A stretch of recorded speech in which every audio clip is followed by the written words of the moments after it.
Šiandien susirinkome pakalbėti apie vieną iš žmogaus teisių.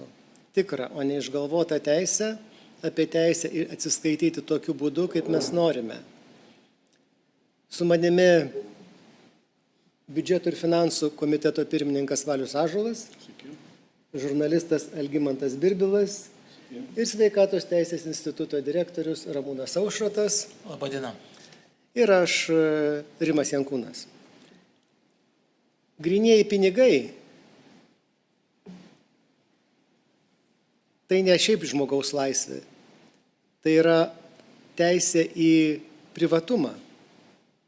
Tai yra teisė žinoti, kad kažkas tai slapta akis neseka, ką mes perkame, kur mes važiuojame.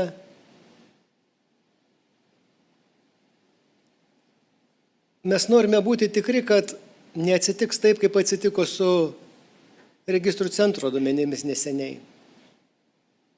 Mes nežinome, kam tie duomenys gali patekti, kurios šalies spec tarnyboms, ar šiaip piktavaliams ilgapirščiams, kuriems reikia žinoti, ką mes perkame, kur perkame, arba sekti judėjimą.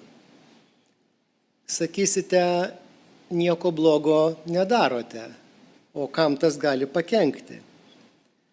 Tai štai, vėliau papasakos kolega Algimantas Birbilas. Jis veža paramą Ukrainai. Neturi nieko bendro su Blue Yellow ir nė centras nenukeliauja korumpuotai valdžiai. Jis remia paprastus žmonės, drabužiais, maistu, generatoriais, atiduoda tiesiai kenčiantiems ir kovojantiems. Rusijos spec tarnybos juk norėtų žinoti maršrutus, ar ne? Gerai būtų, kad nutekėtų kortelių duomenys. Esame tikri, kad bankų sistemose nėra tokių spragų, kaip pavyzdžiui registrų centre. Arba kitas dalykas. Kodėl mes turime mokėti mokesčius, kurių neprivalome mokėti? Vienas žmogus grynaisiais atsiskaitė su kitu sumokėjo 50 eurų, tas antrasis atsiskaitė su trečiu vėl turi 50 eurų. O kaip bus per bankus? 2 procentai, dar 2 procentai ir žiūrėjau po 5 atsiskaitimų jau liko kiek? 10 procentų pinigų nebėra. Galbūt čia dar yra bankų interesas. Grynųjų atsisakymas tai žingsnis į žmonių kontrolę.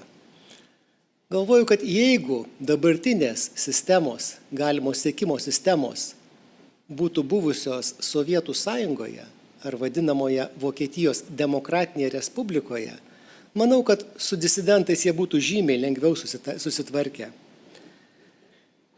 Totalitariniai režimai su dideliu malonumu atsisakytų grynųjų.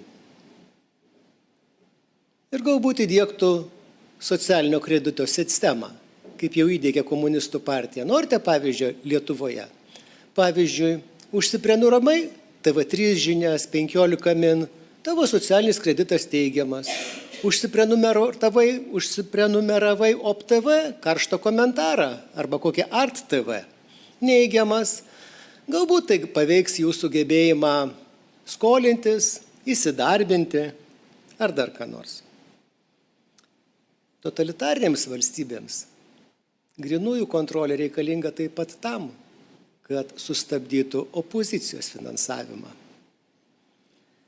Tai aš paprašysiu Seimo biudžeto ir finansų komiteto pirmininko Valiaus Ąžuolo pakalbėti apie grynųjų reikšmę ekonomikai, regionams, apie žmonėms, kuriems tie pinigai būtini, kadangi jie galbūt nemoka naudotis elektroniniais